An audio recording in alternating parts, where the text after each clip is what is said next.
গত বন্যায় ভয়ঙ্করভাবে বাঁধ ভেঙে প্লাবিত হয়েছিল আরামবাগ মহকুমার বিস্তীর্ণ এলাকা। বাঁধ ভেঙেছিল দ্বারকেশ্বর, মুন্ডেশ্বরী, দামোদর নদীর বাঁধ। সবচেয়ে বেশি ক্ষতি হয়েছিল খানাকুলের তালিত, গুজরাট, আরামবাগের হরিণখোলা ও পরশুরার শ্রীরামপুর গ্রাম পঞ্চায়েতের কাদিপুর এলাকায়। আর যেভাবে বাঁধ ভেঙেছিল তাতে করে খুব ভালোভাবে বাঁধ না তৈরি করা হলে ফের ক্ষতি হবে। অথচ অভিযোগ উঠেছিল অত্যন্ত নিম্নমানের বাঁধ মেরামতের কাজ চলছে। তাতে করে বিভিন্ন এলাকায় ক্ষোভ বিক্ষোভ শুরু হয়। কোথাও আবার গ্রামবাসীরা বিক্ষোভ দেখিয়ে কাজ বন্ধ করে দিয়ে মেশিনপত্র আটকে রেখে দেয়। আর এই খবর নবান্নে পৌঁছাতেই তড়িঘড়ি আরামবাগের সেই কাজ খতিয়ে দেখতে এলেন রাজ্যের সেচ ও জল সম্পদ দপ্তরের প্রধান সচিব মনীশ জৈন সহ একাধিক উচ্চ পর্যায়ের আধিকারিকেরা। আরামবাগ হরিণখোলা এলাকায় গ্রামবাসীরা তাকে একগুচ্ছ অভিযোগ ও দাবি জানান। তবে মুখ্য সচিব তাদের আশ্বাস দেন যে খুব ভালো মানের কাজ করা হবে, গ্রামবাসীদের দাবি মতোই কাজ করা হবে। এতে খুশি গ্রামের মানুষজন। উল্লেখ্য যে গত বছরের বন্যায় বাঁধগুলি ভেঙে যাওয়ায় জলের তোড়ে ভেসে যায় একাধিক পাকা বাড়ি। 2 তলা 3 তলা পর্যন্ত পাকা বাড়ি জলের তলায় চলে যায়, বিলীন হয়ে যায় নদী গর্ভে।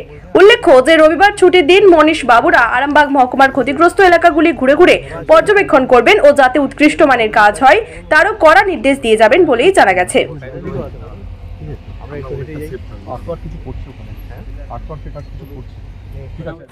সেখানে কাজগুলো দেখছি আর কাজটা চলছে। একটা পরামর্শ দিয়ে ডে ওয়াইজ প্ল্যান করলে ভালো হয়। আমাদের কাজটা তো মানসুন আগে কমপ্লিট করতে হবে।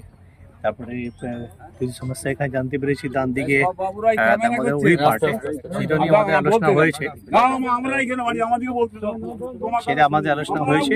ইঞ্জিনিয়ার সাহেবদেরও কাছে ইনিশিয়েশন কথা বলতে বলেছি, তো তারাও কাছে পদক্ষেপ নেবে। এখনো কাছে মানসুনটা এখন তো আমাদের ওয়েদার কন্ডিশন খারাপ নয়, কিন্তু মানসুন আগে কাজটা কমপ্লিট করা সে নিয়ে ডিভাইস প্ল্যান করতে বলা হয়েছে। এলাকার মানুষ কিন্তু বিক্ষোভ করছে, আগেও করেছে।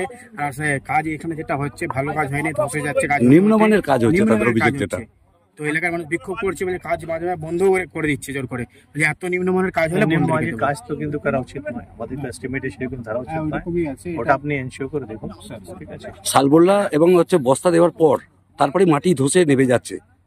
এলাকার মানুষের অভিযোগ যে এখানে অনেক গ্রাম আছে, অনেক বহু বাড়ি আছে, কয়েক হাজার বাড়ি আছে, আমরা মরে যাব। তো কি বলবেন? না, সেটা তো হবে না। গভর্নমেন্ট তো তাদের রক্ষার জন্যই এখানে আছে। পরে আমরা সব এক টিম হয়ে এখানে কাজগুলো করছি। যদি কোথাও কোনো অভিযোগ থাকে আমি রিকোয়েস্ট করবো কনসার্ন যিনি এক্সিকিউটিভ এখানে আছেন যাতে সেই কমপ্লেন গুলোকে সতর্কভাবে দেখা এবং সেটাকে অ্যাড্রেস করা, এটা আমাদের কাজের মধ্যেই পড়ে। যাতে এই জিনিসটা না হয় আর কোয়ালিটি কাজগুলো এটা আমাদেরই প্রতিযোগিতা থাকতেই হবে। আজকে স্যার এখানে এসে কি দেখলেন এবং কি ব্যবস্থা নিচ্ছেন? দেখলাম এখানে কাজটা যে চলছে, দেখলাম যেটা রিকোয়েস্ট করেছি ডে ওয়াইজ প্ল্যান করলে ভালো হয়। তার ডে ওয়াইজ প্রোগ্রেস থাকলে আমরা বুঝতে পারি কি 30 জুন মধ্যে কতটা কাজ করা যায়। তো মানসুনে আগে কাজটা কমপ্লিট করা হোক, সেটাই আমাদের এই মাসে মানসুন মতো হয়ে যাবে। আজকে ইরিগেশন ডিপার্টমেন্টের তো লোক এসেছিলেন, কি বললেন আপনাদের? বলতে চাইছি যে পাড়ের যে নিচেটা বোল্ডার পাইলিং করতে বলছি। বোল্ডার পাইলিং করলে কি হবে, তাহলে কিন্তু পাইলিংটা থাকবে। আর এই যেভাবে পাইলিংটা করছে বস্তা দিয়ে, এই পাইলিং কিন্তু থাকবে না। এই 1 বছর 6 মাস পরে কিন্তু বস্তা নষ্ট হয়েছে, নিচে নেমে যাবে। তাহলে তাতে করে কি হবে, কাজের কাজ কিছু হবে না। আজকে যিনি এসেছিলেন তার সাথে কথা বলেছেন, তাকেই বলছি যে নিচেটা স্যার অন্তত বোল্ডার পাইলিং করুন। নিচেটা বোল্ডার পাইলিং করলে কি হবে, গোড়াটা মজবুত থাকলে উপর দিকগুলো থাকবে। নিচে যদি টেনে নেমে যায় তাহলে নচেত কিন্তু উপরের দিকে ভেঙে নিচে নেমে যাবে। আগামী বন্যায় বাঁধ ভাঙার সম্ভাবনাটা কম থাকবে।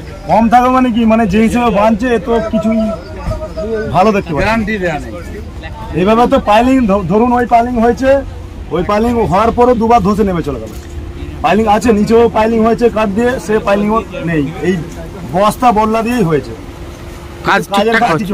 কাজের কি মূল্য কি সেরকম সঠিকভাবে পাচ্ছেন না? যে হিসেবে কমপ্লিট করেন, বিবস্ত্র যে হিসেবে ভাঙা আর যে হিসেবে ভাঙছে, এই কাজের মতো না কাজ করলে বেকার।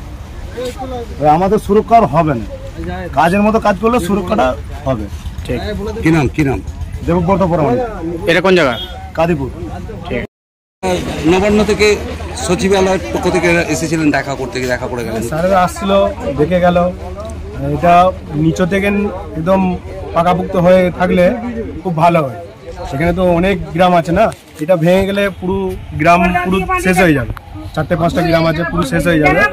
একদম নিচে থেকে বোল্ডার হয়, যে কংক্রিটের হয় না, ওইটা করলেই সুবিধা হয়। স্যারেরা দেখে গেছেন, কাজ চলছে, যেন ভালোভাবে হয়, এটাই আমাদের বক্তব্য। কি বলে গেলেন? বলে গেলে হবে। ভালোভাবে মানে আপনারা যেরকম চাইছেন সেরকমই হবে? হ্যাঁ, আমরা যেরকম চাইছি সেরকমই হবে বলে গেছে, প্রতিশ্রুতি দিয়েছে।